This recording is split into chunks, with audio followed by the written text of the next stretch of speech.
Bonjour à tous et bienvenue, je suis Laetitia et vous écoutez L'Essentiel.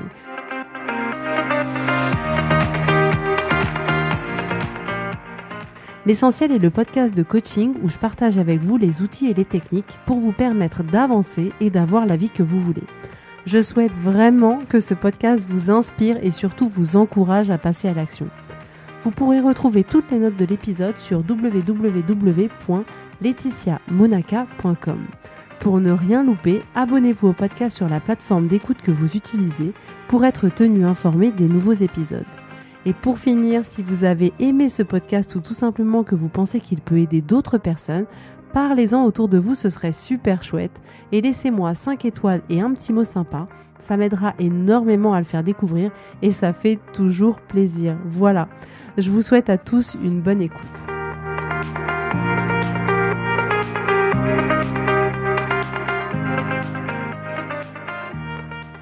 Bonjour à tous. Alors la semaine dernière, on a parlé ensemble de l'échec et dans la continuité de cet épisode, on va parler aujourd'hui de la peur. Parce que oui, comme je l'ai évoqué la semaine dernière, c'est bien souvent la peur d'échouer qui nous paralyse plus que l'échec en soi. Donc de quoi avons-nous peur ? Quand on regarde bien, on a souvent peur de beaucoup de choses, au-delà même du fait d'avoir juste peur d'échouer. On a peur de mourir, on a peur de vieillir, on a peur pour sa carrière, on a peur d'acheter une nouvelle maison, peur de se lancer dans une relation, peur de faire un changement dans sa vie, on a peur de déplaire et de ne pas être à la hauteur, on a peur du regard des autres, on a peur d'oser, on a peur du vide ou des araignées, on a peur de ne pas réussir, on a peur de parler en public, on a tout un tas de peurs.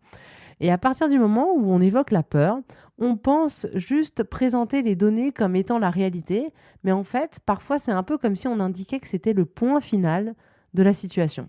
Un peu comme si j'ai peur donc je ne peux pas, point final. Aucun autre plan du coup n'est envisageable. Cette peur, elle nous met dans l'incapacité de faire quoi que ce soit. Elle nous met dans la capacité d'agir et en aucun cas, en fait, on envisage le fait d'aller au-devant de cette peur, de la comprendre, de comprendre ce qui se cache derrière et ce qui se cache à l'intérieur de nous. En réalité, le fait d'avoir peur, c'est une indication qui nous permet de mettre en lumière qu'on a énormément de pensées terrifiantes qui vont nous générer cette émotion de peur à l'intérieur de nous. Donc là encore, je vous rappelle le modèle, c'est les pensées que vous avez au sujet des circonstances qui vous créent une émotion et ces émotions créent une action ou une inaction et ces actions ou ces inactions créent un résultat. Donc dans notre cas, la circonstance, ça pourrait très bien être l'achat d'une maison. Et votre pensée au sujet de ces circonstances-là, ça va être « Oh mais mon Dieu, c'est un risque énorme, il faut qu'on emprunte beaucoup d'argent ». Et du coup, ces pensées-là vont vous générer de la peur. Et cette peur-là, elle va vous empêcher d'agir. Et donc, en résultat, c'est que vous n'aurez pas acheté de maison, ce qui prouve bien que c'est quand même hyper flippant d'acheter une maison. Donc voilà notre sujet du jour. Et je suis contente de faire cet épisode avec vous parce qu'en fait, j'ai pas envie que la peur vous fasse passer à côté des choses qui sont importantes pour vous. Que la peur, elle vous oblige à arrêter ce que vous êtes en train de faire et que la peur ne fasse que grandir en vous. Au contraire, tout ce que je vous souhaite, c'est que cette peur, vous puissiez l'accueillir et la traverser. Donc, restons les pieds sur terre et dans l'expérience humaine, on ne va pas se débarrasser de la peur. Elle est juste indispensable à notre survie. La peur, c'est un truc génial. C'est un câblage dans notre cerveau pour nous permettre de survivre, ce qui est plutôt cool. Donc, c'est impossible de retirer la peur de notre quotidien. Cette peur-là, c'est celle qui va nous permettre de fuir si on est en danger. C'est cette peur-là qui va nous permettre de pas trop nous approcher d'une falaise glissante. C'est cette peur-là qui va nous permettre de nous maintenir en vie. Donc la peur, elle est complètement contenue dans le fait qu'on soit des humains et qu'on vive cette expérience d'être humain. Donc il faut complètement accepter le fait que la peur fasse partie de votre vie et qu'elle vous permette de fuir devant un lion qui traverserait par exemple le boulevard Haussmann, sait-on jamais. Donc la peur, elle nous permet de nous mettre en sécurité et de ne pas mourir. Donc cette peur-là, on la garde, c'est OK. Par contre, les autres peurs qui ne mettent pas en jeu notre vie, c'est celles-là qu'on doit essayer de dompter. À part quand il s'agit de fuir ou de combattre, où là finalement le stimulus extérieur, il n'a même pas le temps d'entrer dans la partie pensante de notre cerveau qu'on est déjà en train de courir, mais dans les autres cas, les peurs, elles nous proviennent uniquement de pensées qu'on a à l'esprit. Il n'y a pas forcément de logique ou de côté rationnel à nos peurs. Mais ce qui est sûr, c'est qu'elles sont bien uniquement créées par nous et par notre esprit. C'est la pensée que l'on a, c'est la pensée que l'on choisit d'avoir qui crée la peur et qui nous empêche d'agir. Lorsque vous avez peur et que vous agissez, donc que vous vous exposez à votre peur, que vous allez au-devant de votre peur, vous allez vous rendre compte qu'elle est souvent erronée en fait, qu'il n'y avait pas forcément de raison particulière d'avoir peur. Donc la peur a ce côté irrationnel, dans le sens où si vous avez peur d'aller parler à quelqu'un quand il y a beaucoup de monde, si vous y réfléchissez, la pire des choses qui puisse arriver, c'est que cette personne, elle n'ait pas envie de vous parler. Mais vous n'êtes pas en danger de vie ou de mort, rien de grave peut vous arriver. Personnellement, j'ai peur du vide, donc pas de manière hyper importante, mais j'ai quand même peur du vide.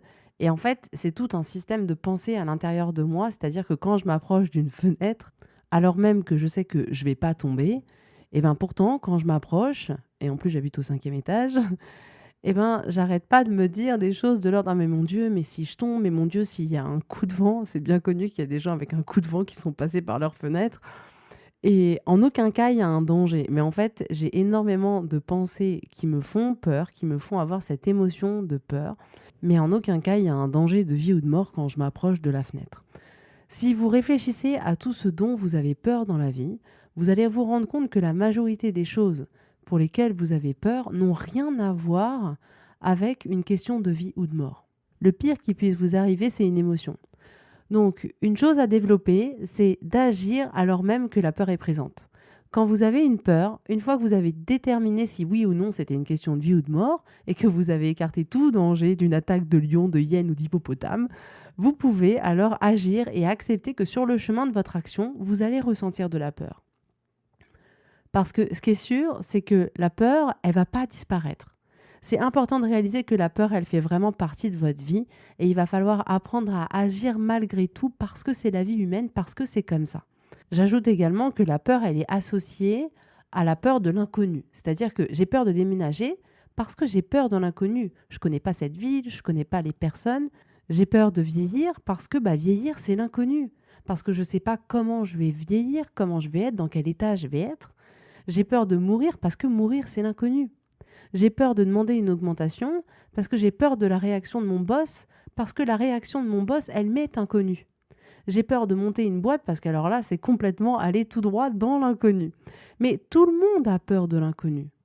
Vous n'êtes pas la seule personne à avoir peur de l'inconnu. Donc pour pouvoir composer avec votre peur, il va falloir sortir et faire quelque chose. Il va falloir sortir et faire le premier pas. Si vous restez dans l'inaction, vous allez rester dans la peur. Et avec le temps, elle va devenir de plus en plus importante. Mais si vous choisissez de sortir et d'affronter votre peur, de passer à l'action, cette peur, elle va prendre une toute autre dimension, une dimension beaucoup moins importante. N'oubliez pas que tout le monde a peur de l'inconnu. Alors si je prends un exemple, et que vous devez faire du saut à l'élastique pour la première fois, en fait, entre quelqu'un qui ne veut pas faire du saut à l'élastique et quelqu'un qui veut faire du saut à l'élastique, ce qu'il faut comprendre, c'est que dans ce cas-là, les deux personnes vont avoir peur. Sauf qu'il y a une personne qui va accueillir sa peur, qui va même l'aimer, alors que l'autre, au contraire, va se laisser complètement envahir par sa peur et ne pourra plus rien faire. Mais dans les deux cas, ces deux personnes qui sautent à l'élastique ont peur. C'est illusoire de penser que face à l'inconnu, personne n'a peur.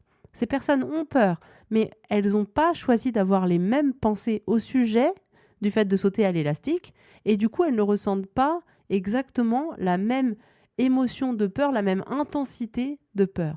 Donc, c'est complètement logique de se dire que dans le monde, si on se retrouve face à une situation dont on ne connaît pas le résultat, on peut éprouver de la peur. Mais ce que je vous propose, c'est de pouvoir ressentir cette peur et d'aller au-devant de cette peur, d'y faire face et de faire ce que vous avez à faire. La peur, dans son inconfort, elle a quelque chose de confortable, dans le sens où le fait d'avoir peur va vous empêcher d'agir. Parce que vous allez vous dire « mais j'ai trop peur, je ne peux pas le faire, c'est pas possible, j'ai trop peur, j'y arriverai pas ». Et d'une certaine manière, c'est une situation qui peut être confortable, parce qu'à ce moment-là, vous n'aurez pas à affronter votre peur. À ce moment-là, vous ne prendrez pas de risque. Votre esprit va vous trouver toutes les bonnes raisons de vous garder exactement là où vous êtes, et ne pas prendre de risque est effectivement confortable.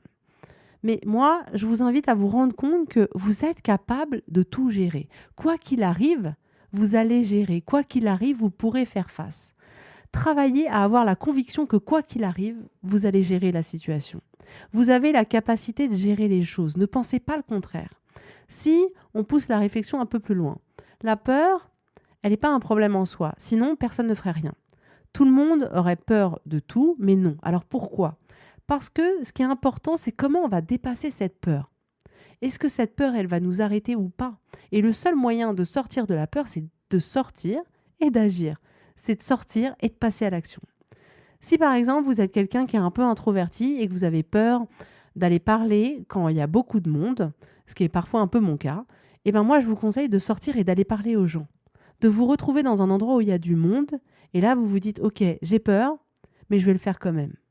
Vous savez que vous êtes en sécurité et vous savez que rien ne peut vous arriver.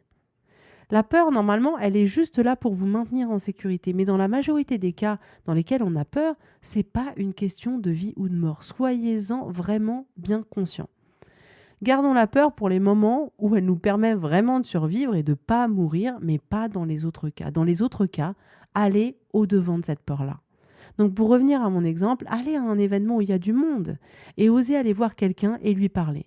Ça va peut-être être dur, vous allez peut-être pas vous sentir bien, vous allez avoir plein d'émotions à l'intérieur de vous, vous allez avoir chaud, vous allez peut-être avoir les joues rouges, vous allez avoir le cœur qui bat vite, peut-être les mains moites, vous allez peut-être pas trop savoir comment entamer la conversation, mais cette première fois, elle va pas être évidente, mais à la fin, vous serez fiers de vous, fiers d'avoir agi, fiers d'avoir osé.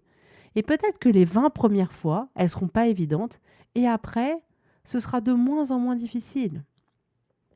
Et essayez de le faire de nouveau, et encore, et encore, et encore, et petit à petit, vous allez vous rendre compte que votre peur va prendre une importance qui est complètement différente. C'est-à-dire que peut-être vous aurez toujours l'appréhension un peu d'aller voir quelqu'un, mais rien à voir avec la peur de départ qui pouvait parfois vous paralyser. Et parfois aussi, ce qui est marrant de constater, c'est qu'on aime avoir peur. Il y en a qui aiment les manèges à sensations, pas moi, je me suis toujours pas remis du tonnerre de Zeus. Il y en a qui aiment des films d'horreur, même si moi je déteste ça. Il y en a qui aiment faire des sauts en parachute. Et il y en a qui aiment avoir peur. Parce que finalement, ils aiment toutes les vibrations, tout ce que ça fait à l'intérieur de leur corps quand ils ont peur devant un film, quand ils ont peur dans un manège avec le cœur qui bat, le souffle même coupé. Et voilà, donc on peut aimer la peur. Elle n'est pas si terrifiante qu'on pourrait le penser. Donc ne vous laissez pas stopper par la peur, ne vous laissez pas figer par la peur. Prenez la décision de la traverser. Vous ne pouvez pas juste la contourner, vous ne pouvez pas juste résister ou prétendre qu'elle n'est pas là. Il faut vraiment accepter qu'elle est là et qu'on est complètement en capacité de pouvoir la traverser. Dans la plus grande majorité des cas, la peur que l'on crée, elle n'est pas nécessaire. Le cas des montagnes russes ou des films d'horreur, il est intéressant parce que finalement, on se rend compte que la peur, elle est bien présente, qu'on a bien une vibration à l'intérieur de notre corps, qu'on ressent bien quelque chose, qu'on a des pensées qui nous font peur, mais n'empêche que on arrive à traverser cette peur. Parce qu'on arrive à se rendre compte que c'est pas réel. Et dans la vie, c'est pareil. On se rend compte que ce qui nous fait peur, en réalité, n'est pas vraiment réel. Si vous faites quelque chose et que vous échouez, il n'y a personne qui va être là derrière vous pour vous couper en rondelles et porter atteinte à votre vie. Vous risquez rien du tout. C'est pas vraiment des peurs qui sont utiles, c'est pas vraiment des peurs qui vont vous sauver la vie. Donc moi, je vous propose de prendre le temps de vous asseoir et de réfléchir à toutes les peurs que vous avez. Quelles sont vos peurs ? Quelles sont les conséquences du fait d'avoir peur dans votre vie ? Qu'est-ce que ça vous empêche de faire ? Qu'est-ce qui pourrait vous arriver au pire du pire du pire des scénarios ? Qu'est-ce qui vous terrifie ? De quoi est-ce que vous avez réellement peur ? Faites la liste de toutes vos peurs. Et cette liste, finalement, c'est juste une liste de pensées que vous avez au sujet des circonstances. Pour chacune d'elles, demandez-vous, est-ce que le fait que vous ayez cette peur vous est utile ou pas ? C'est-à-dire qu'il y a des peurs qu'on peut choisir de garder. Donc si on reprend mon exemple de ma peur du vide, voilà, je ne suis pas quelqu'un qui a envie de sauter en parachute ou qui a envie de faire un saut en élastique parce que vraiment, ça me fait trop flipper. Mais en fait, je vis très bien avec cette peur-là. C'est-à-dire que ça ne m'empêche pas d'avancer dans ma vie.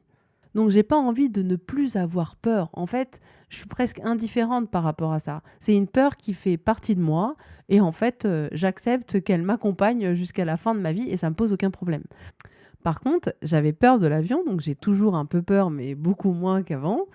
Et en fait, j'ai estimé que c'était une peur qui n'était pas utile pour moi parce qu'elle m'empêchait de voyager, parce qu'elle m'empêchait de vivre certaines choses que j'avais envie de vivre. Donc, il était plus intéressant pour moi d'essayer de l'affronter, de la dompter, plutôt que de rester dans cette peur-là. Donc, la peur, c'est pas un gros problème. La peur, c'est juste une vibration à l'intérieur de votre corps. Mais une fois que vous avez constaté qu'elle est là, vous pouvez décider de la changer si vous en avez envie et si vous pensez qu'elle vous est pas utile du tout. Au lieu d'essayer de résister à la peur, accueillez-la au lieu de la combattre, au lieu de vous arrêter, au lieu de la contourner. Mettez-vous en contact avec votre peur petit à petit.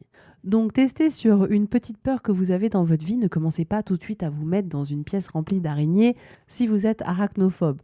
Même si vous avez peur de parler à quelqu'un, allez lui parler. En affrontant votre peur, vous allez gagner en confiance en vous. Vous allez redécouvrir toutes les capacités que vous avez à l'intérieur de vous. Vous êtes fort, vous pouvez le faire, vous êtes capable de gérer n'importe quelle situation, ne l'oubliez pas. Donc accueillez vos peurs, apprenez à vivre avec, apprenez à ce qu'elles fassent partie de votre vie et à oser agir quand même et travaillez sur les pensées que vous avez et qui génèrent cette peur. Voilà, c'était un vrai plaisir d'être avec vous aujourd'hui. Je vous souhaite à tous une super belle journée, une bonne semaine et je vous dis à la semaine prochaine pour un nouvel épisode.